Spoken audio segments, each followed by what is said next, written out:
I'm becoming an advocate just because I feel like sort of public awareness and just a genuine understanding of ADHD, especially in adults, is quite lacking in the UK at least. And I feel like having a sort of a more understanding environment where people know how to support someone who has ADHD, that in itself would be such a big step to help sort of mold that environment to make it as friendly as possible. Yeah, I just feel like sort of even when you are diagnosed, especially if you're diagnosed late, that is kind of half the struggle. The other half is again trying to advocate for yourself, and like have people know how to make the right adjustments for you and have the right attitudes towards you. So that as well is something I really would like to change as well in the UK.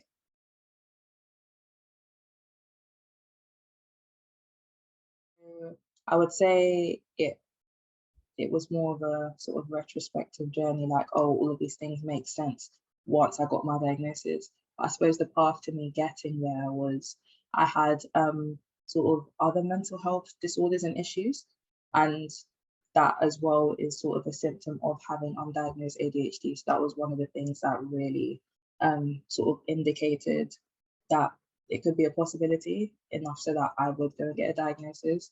But sort of those disorders were the first thing that I recognized and went and got sort of professional help for.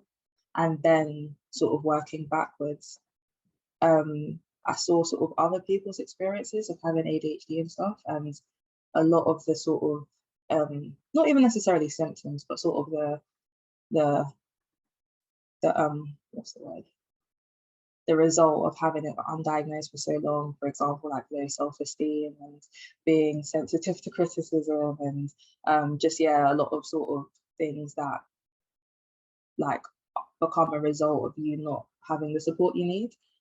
Those really resonated with me. And then, but it's not something I automatically looked in the mirror and thought, oh, this is me. It just sounded familiar.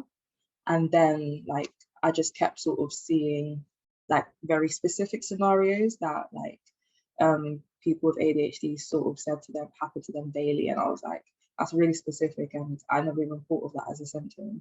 So then I just started getting sort of alarm bells in my head.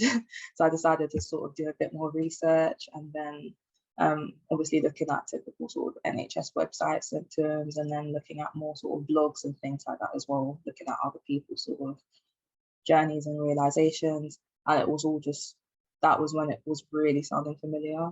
And especially the point where it said, yeah, you can have sort of comorbidities as well alongside as a result of undiagnosed ADHD. And I was like, okay, this is all making a lot of sense. And looking back, I suppose, into teenagehood, let's just call it, and childhood, a lot of the things that were sort of, I suppose, regarded as deficits could have been a result of that. So, and I was kind of looking forward to the future as well, as in the sense that I don't want to have this thing that's kind of not being sort of managed, and it's preventing me from being able to fulfill my potential per se. So I was like, if anything, I just want to get the help I need. Like I was at that point very sure I did have it, but I just thought, even if I ended up not being diagnosed with it, I just want to know what this thing is in order to be able to get the help I need. So I thought that would be a first step in being able to sort of take that journey. So that's what sort of led me to, I still procrastinated a lot when getting a diagnosis.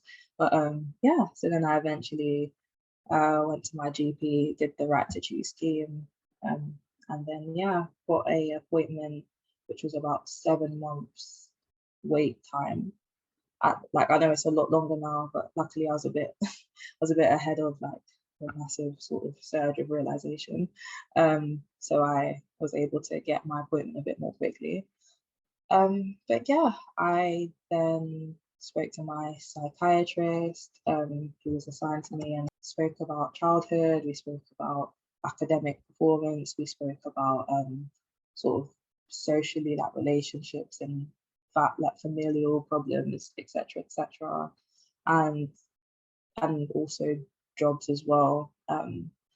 and just sort of seeing all the sort of different branches of my life and whether they were all affected, because one of the things that they said was sort of a must for you to get diagnosed with it is that it had to be present throughout all stages of your life, and it had to sort of be affecting sort of many different avenues, like many different parts of your life as well. So yeah, and then sort of really laying it out like that, it was very clear at that point. I was like, oh my gosh, like, yeah, like I didn't even have the sort of tools to be able to see what this was, up until you can sort of reflect, like with the knowledge that you have now. So yeah, so then eventually, yeah, after that appointment, I got diagnosed with it. Then I had to sort of be on the waiting list to start my medication, which I've sort of started now, still in the titration stage of that.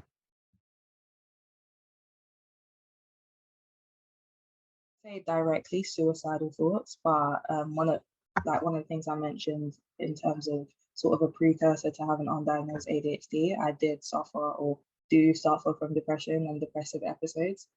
So yeah, I would say my self-esteem was very low as a result of me not meeting my expectations and me not meeting the expectations of people close to me, and sort of people like, I suppose, along the academic path who sort of knew what I was capable of, but just thought it was a lack of trying on my part that I wasn't sort of meeting certain expectations.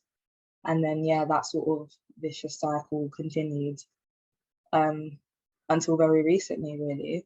So, yeah, I would say that I didn't actually have thoughts of technically ending my life, but just thoughts of I don't matter, and whether I'm here or not wouldn't make it really that much of an impact. I definitely had thoughts like that.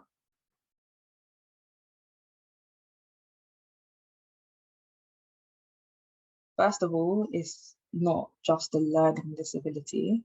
Like, as much, like, even me, before I did my research, I just thought of it as something that is mainly predominant in kids. It's mainly affecting, yeah, your academics, or it's affecting how sort of, yeah, in the name, how hyperactive you are.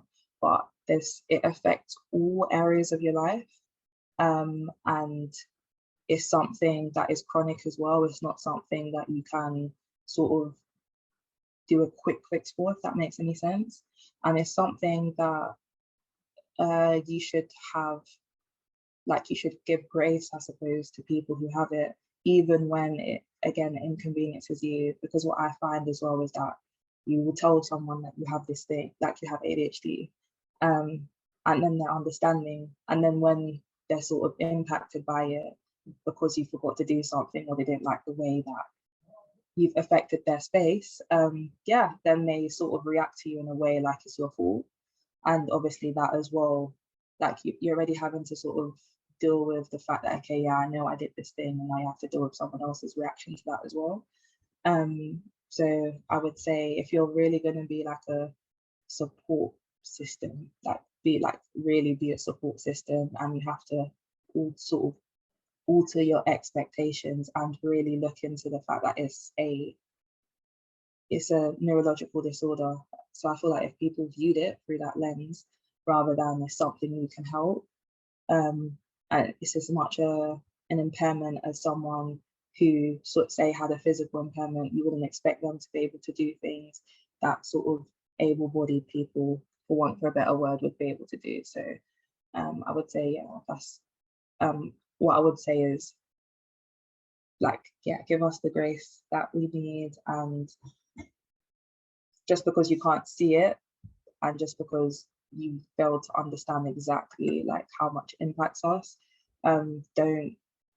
don't then act on that ignorance in a way as if you know exactly how it feels. That makes sense.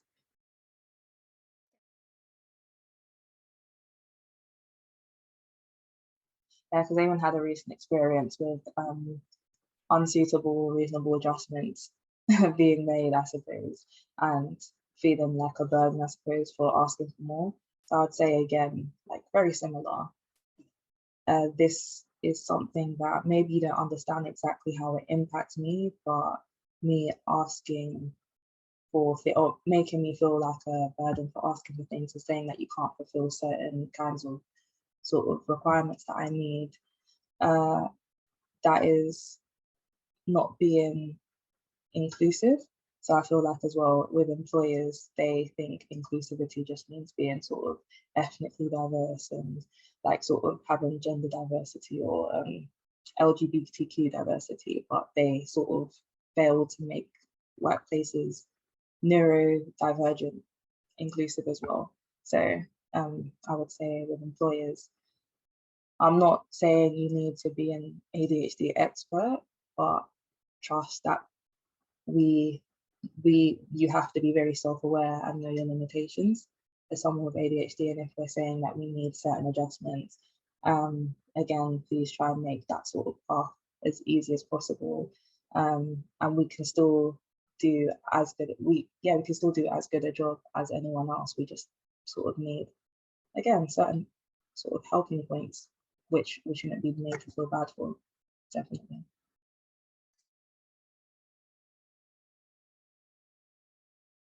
I'm thinking even which school. I'll go into like more secondary, because I suppose that's more of a point that it should have been picked up at, because I suppose university you don't have as much sort of contact with your educators.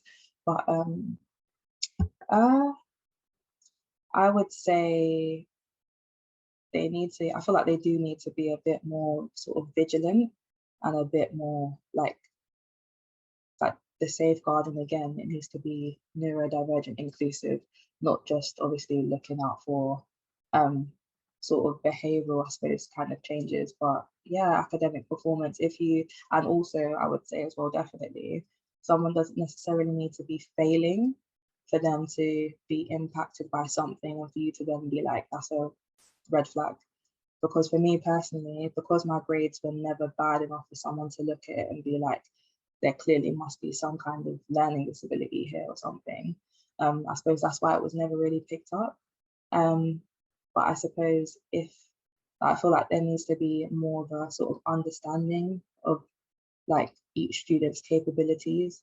Because again, if there's a reason they're not sort of like meeting that expectation, then there should have been like, I feel like, obviously not just them, but sort of at home as well, should have been picked up as well. But instead of thinking it's something that I can fix based on me changing my discipline or my behavior, that's definitely, you should look at more avenues and be more flexible with your thinking, most definitely. And yeah, just sort of, again, changing the stereotypical sort of view of ADHD to what it actually is, and maybe symptoms would have been picked up like a lot sooner. So yeah.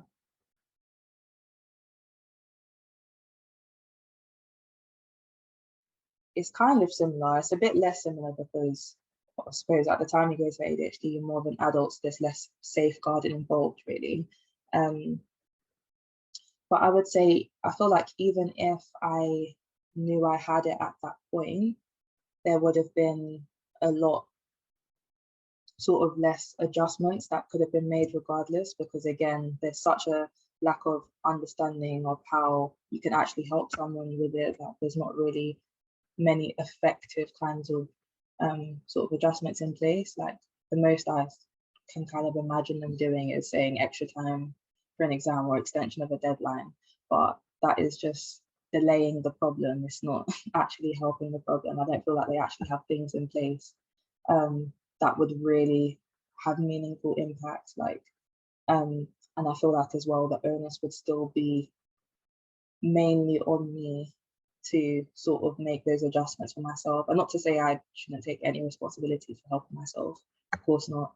But I feel like, yeah, even if I did ask for sort of help, it like they would sort of put me into the sort of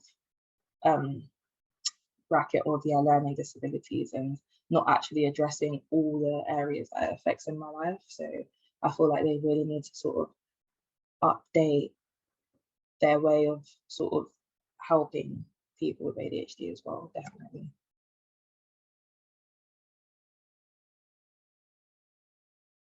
The process to diagnosing it and the process to applying for it is not even in itself neurodivergent friendly. That the amount of time it even took me to like send off all these application forms and like keep up with basically, I don't know how to describe it, but keep up with being on the ball with it and making sure that I got the appointment I needed to, etc., etc. Like there's just a lot of admin involved, and I understand that, but I understand why I had to do all of those things.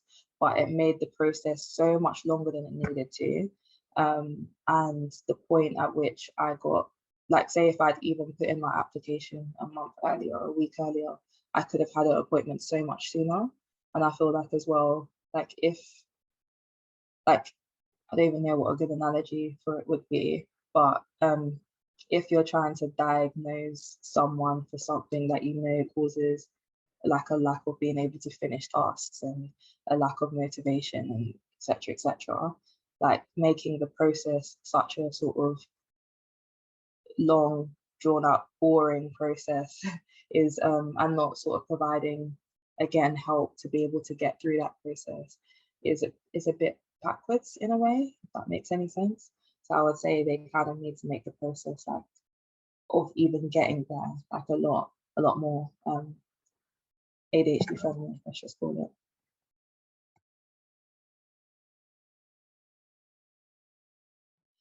Definitely, again, like allow me some grace. Like if I am late for things, if I am inconsistent with things, if I am more sensitive, etc., etc. Like these are all parts of my sort of personalities and ways of dealing with things that, yeah, I can't help. And even if I did sort of suppress it, it would overall do damage to me. So yeah, if you're going to again be a safe space for me, um, like be a safe space in all aspects, like, and I suppose certain comments that you might make that you might think are harmless, um, are not actually, and they do stick, let's just say. And as much as I've gotten a lot better at not taking to heart things that people say that don't understand or don't get it, again, that's not something that I should have to do. So yeah, like I'm not saying everyone in the world should be so knowledgeable about it, but especially like if I've shared with you that I have this thing and this is what it causes, etc., etc., and then you don't even alter your behavior or alter your expectations to that. Yeah, like sometimes it can be quite frustrating and quite sort of like talking to a brick wall in a way sometimes, definitely. So yeah, the things that they sort of, I suppose, find annoying, it's not my deficit, it's something I can't help. So yeah, I'll definitely say um remind yourself so I don't have to remind you of why, like think why does she do this? Or at the time, if you're gonna react to it, react in a way that, okay, cool, I understand. I am annoyed, but I understand that you can't help it. So yeah.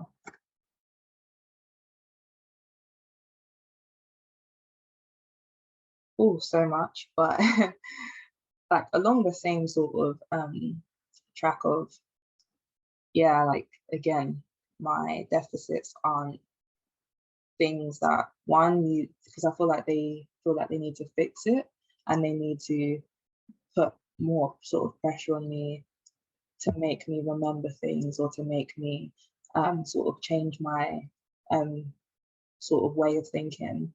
But I suppose like being solution based with this disorder is not helpful because it's chronic, and like as much as me just randomly putting something somewhere or me being messy or untidy, it's not like a what's the word? It's not a indication that I need to be more responsible or I need to, that's a key, like a cue for you to start like being on me more, like giving me more help. It's a cue that this is just something that I do. And as long as it doesn't put anyone in sort of harm's way or it's not like outrageously inconvenient, then surely that's something that you can sort of make an allowance for. And I would say, yeah, like I won't say that there hasn't been attempts to sort of help, but I feel like some of the attempts, it's still a neurotypical way of thinking. So again, it feels like more pressure is being put on me to sort of be a perfectionist. Like they expect me to sort of do more to be normal. Like so, and that again isn't sustainable in the long run. That's a tactic that I used throughout uni, and it didn't, like, it ended well in terms of my external result, but like in sort of internally, and the sort of time it took to sort of have that kind of rest and recuperation, that's not sort of a position I ever want to be in again. So definitely, yeah, so I don't have to conclude that, but definitely, whatever you think might help, like, because you can't think from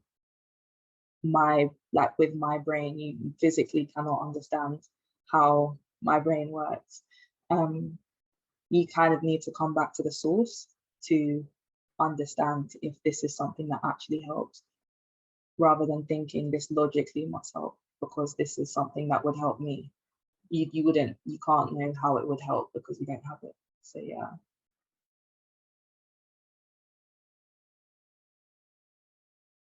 Like, because you're expected sort of to have more of a perfectionist ideal in general as well, to sort of, I suppose, combat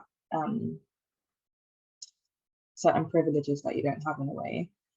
So as well, having sort of mental health on top of that as well, it is quite, I suppose, tough and sometimes, but again, it gives me sort of diversity of thought in that sense. And I would say there's so much I could say about this, but it's like, at first I found it really surprising as well, like you, like, especially, I suppose, other neurotypical sort of friends or family that are, again, ethnic minorities, you can understand privilege, and you can understand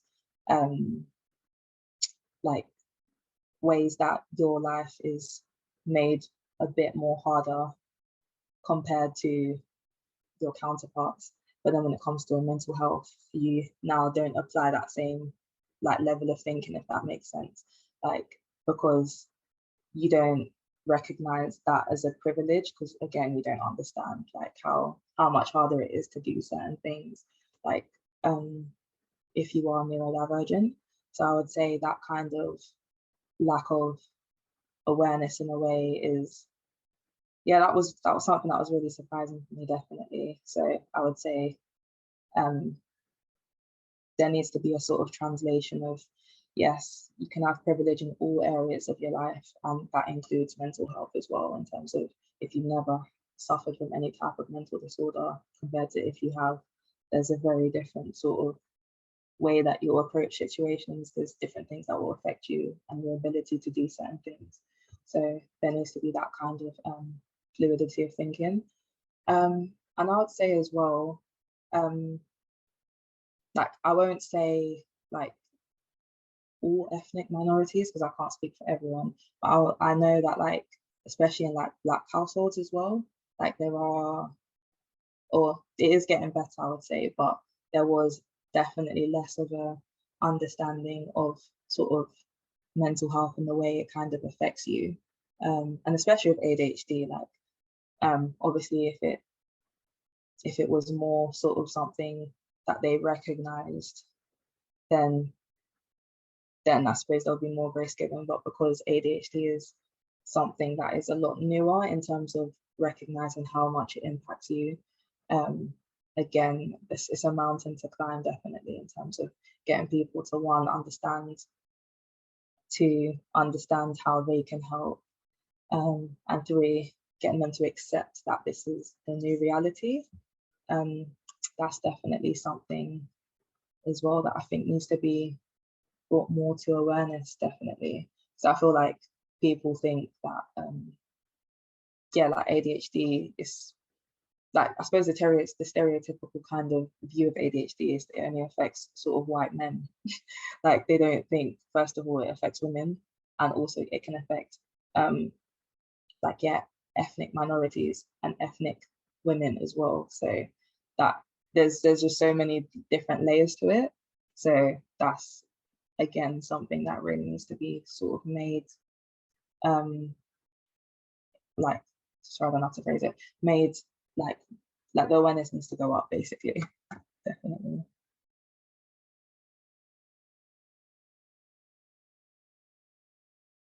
I don't think I would, because especially I've like something that's not just unique to me, like a lot of people say it when they start meds. It's like you sort of struggle to know what parts are you and what parts are the ADHD.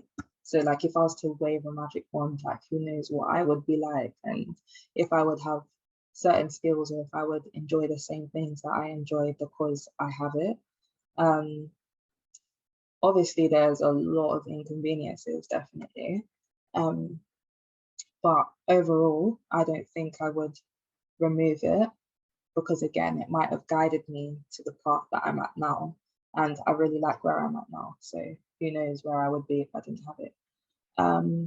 But in terms of what parts I would keep and what parts I would remove, I mean, I'll definitely remove the zoning out and the lack of motivation and the tendencies to, I suppose, depression and anxiety, definitely. Not sure if there's anything else I would remove. In terms of what I would keep, definitely like my creativity, and like I would say I'm definitely very much a problem solver. Like I do look at things very sort of logically, and I think that's something that's more of a tendency that people with ADHD have. What else would I keep? I would say as well, my ADHD has given me a sort of ability to have, I suppose, more emotional intelligence and give people a lot more grace, because it's something that wasn't given to me. So I have an ability to sort of understand, like, as much as people might think something is a deficit, not berate them for it, and yeah, just be a lot more patient and a lot more kind. I feel like it's allowed me to have that kind of mindset as well. So that's something I would definitely keep. I don't think anything else is. Oh yeah, and I'd keep obviously my ability to uh, fixate on things. Like, because that is like it's something that, yeah, really, like, it helps me kind of know what interests me and what doesn't. So I feel like I have more of a sort of a sensor to chase the things I like to do. So I'll keep that as well, definitely.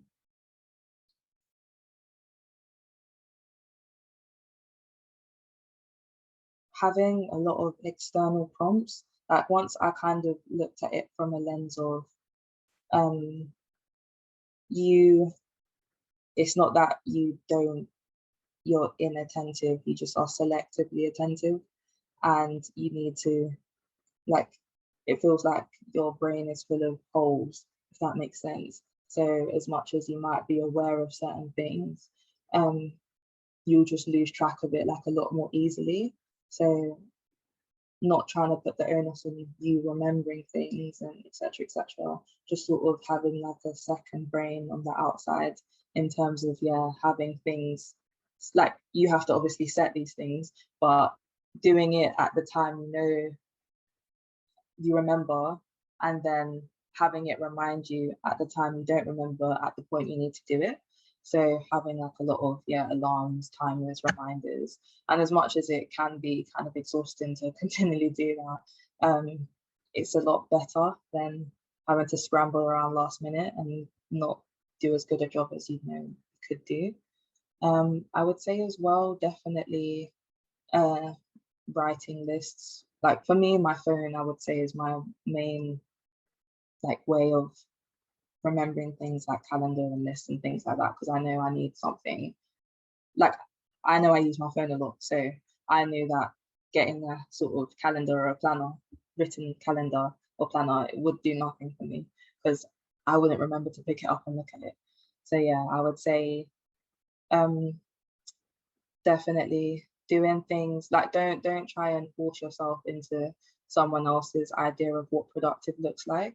Just do what, like, alter your habits into the way you would naturally do things. So I would naturally look at my phone, and I've put certain sort of reminders and calendars next to apps that I regularly use, so that I naturally go to that kind of, like, I naturally look there and I'm like, okay, let me just check anyway. And then, oh gosh, I happen to have to do this or do that.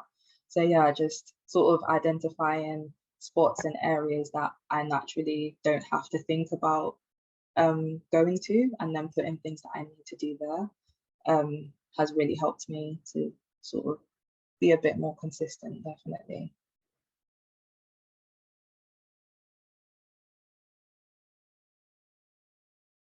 I would say definitely, like, I wouldn't say like an event per se, but I would say sort of the transition from childhood to adulthood, like two very different people. Like, because as a child, I was very confident, I was very assured. I was very much, what's it called? Yeah, like I had the ability to believe that I could achieve what I wanted to achieve. And then obviously throughout, yeah, teen, like being a teen and things and being a young adult, like I sort of got a lot of negative reinforcement through me not meeting those expectations, that I couldn't actually do these things. And then that sort of led to like a lot of imposter syndrome. So I think my cat's about to, yeah, no, she's going over there. Yeah, I got a lot of imposter syndrome because of that. Um, so I would say, yeah, like it really sort of changed my, like, yeah, it changed the way I perceived myself. It changed like how much I thought I was capable of. And then obviously that has massive impacts on, I suppose, what you put up with in your life, and it has massive impacts on sort of, yeah, your goals and what you aim to do. And yeah, I would say I really held myself back, and I've really, like, my innate personality didn't change, but I became like a lot more sort of self-deprecating, and a lot more surprised when things went well, things like that, like a lot more pessimistic, and a lot more not expecting good things to happen to me, which is, it's quite a sad way to live, really. So yeah, I would say definitely um, my sort of strong inner child, let's just call it, um, changing to like a low self-esteem, not confident, anxious person, I would say is something that, yeah, I didn't even notice that transition until again you reflect. And it's something I'm currently working my way back towards. But yeah, like it's, I would say that's probably like one of the worst things that happened overall as a result, definitely.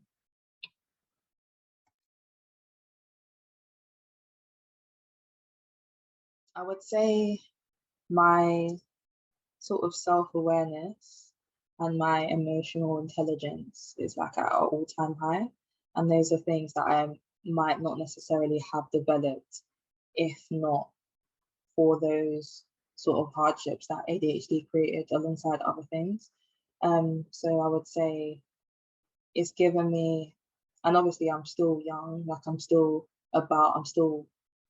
at the first steps of my adult life, let's just call it, outside of uni. Um, and it's given me like a sort of,